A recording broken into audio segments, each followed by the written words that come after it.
There are a lot of things I wish I knew going to high school that would have made my high school experience as a whole a lot better, and also would have given me better results in the end. And so I wanted to make this video to give you my top 4 pieces of advice for anyone in high school, but mainly those at the start of their high school journey. So this would be freshman or sophomore. My first piece of advice is to put yourself out there. Join as many clubs as you can, and then once you find the clubs that you like, stick with them.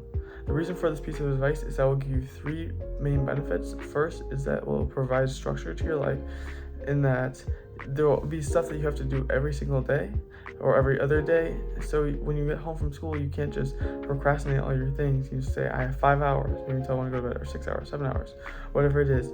And so I'm just gonna, maybe go hang out with my friends for a bunch of time, and then go back and, do homework for 3 hours, whatever it is. Or I'm just gonna spend all my night doing homework, or I'm gonna watch a movie and then, do homework, right? These are, in a sense, inefficient ways of using your time. Whereas if you had club meetings, things that you have to do, you have to go to this meeting, you have to go to this whatever event, then it's gonna force you to be more efficient with the time you have, because it banks on an idea called Parkinson's law, which says that time or work expands to fill the time allotted for it.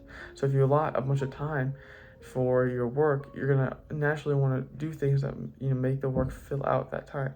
So homework that maybe would take an hour is gonna take 3 hours, because that's how much time you allot for it, because you don't have as much structure to your life.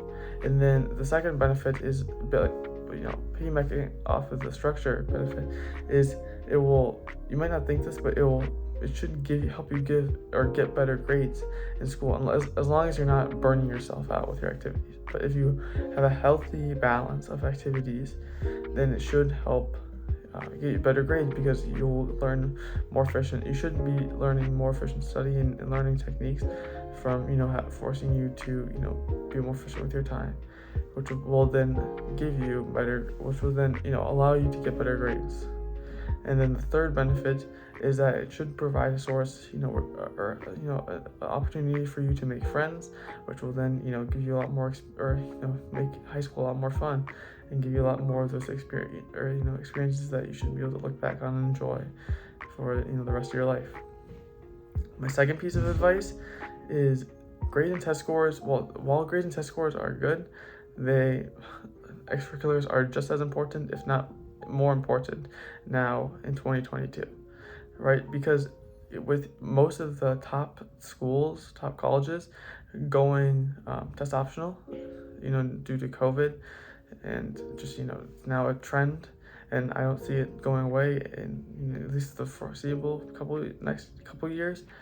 It's more important now than ever to have extracurriculars that set you apart, that give you a wow factor, that when admissions officer has been reading 100 different applications that day, they look at your letter, or they look at your application and be like, wow, that is something that stands out. And that really only happens from your extracurriculars, right? Because when you're applying to these top schools, even if you have like a 36 or an amazing all A's, it's like that's gonna help you stand out a little bit, especially if a lot of people aren't applying with test scores. But it's not gonna be good enough, because there's still gonna also be a lot of people with 36s and ACT, and 5s on all the AP tests, and perfect straight A GPAs. But if you don't have any extracurriculars that really can differentiate you from all those other people, you're gonna get lost in the shuffle, and it's gonna be a lot harder for colleges.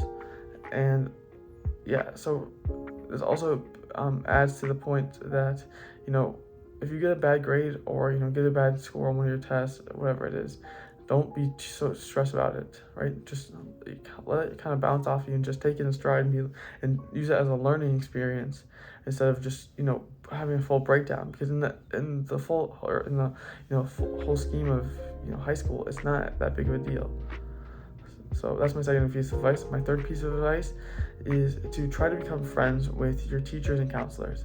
This is incredibly important, because especially for your counselor, because you have a mandatory letter of recommendation from your counselor. So if you don't really know who your counselor is, and you never really talk to them, how are they going to write you anything substantial, right? So then your college is going to get this, and they're going to get this basic letter from a counselor, and they're going to be like, well, that doesn't do anything. It might even hurt you a little bit because they see that you haven't reached out to the people around you, and it's just so overall, overall, just reach out to your counselor, talk to them, especially when you're in when you're junior and your junior year, because senior year they're gonna write you a letter, but at least junior year reach out to them. But hopefully before then, try to build up a relationship so they know who you are and they know what type of person you are, and hopefully that's a good type of person that they can express a lot of recognition. And then for teachers, it's the same idea, right? Get to know your teachers, try to become like friends in a sense with them. Obviously you're not going to be like hanging out on the weekends, but become friends in the sense that you're friendly and they know who you are, and they know more than just surface level details about you. It's gonna make letters, getting letters of recommendation better, but it's also gonna help you in class because it might be more lenient with you with late assignments or with making up stuff.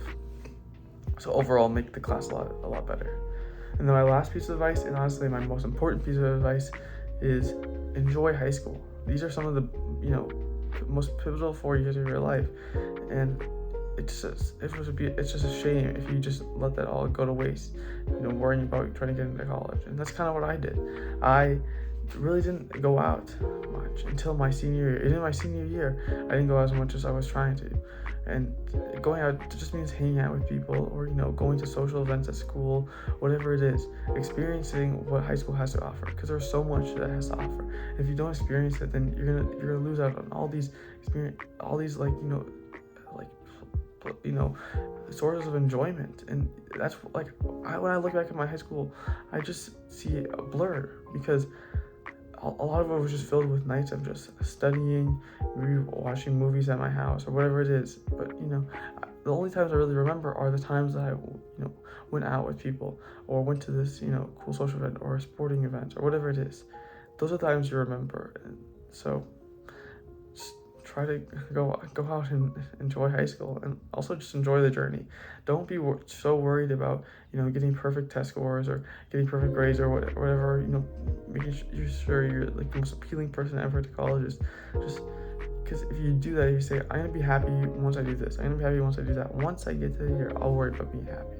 It's never gonna happen, because once you get there, there's always gonna be something else that you want to worry about. So just enjoy the journey, enjoy high school, enjoy the struggle. It's it's gonna make you a lot happier in the end.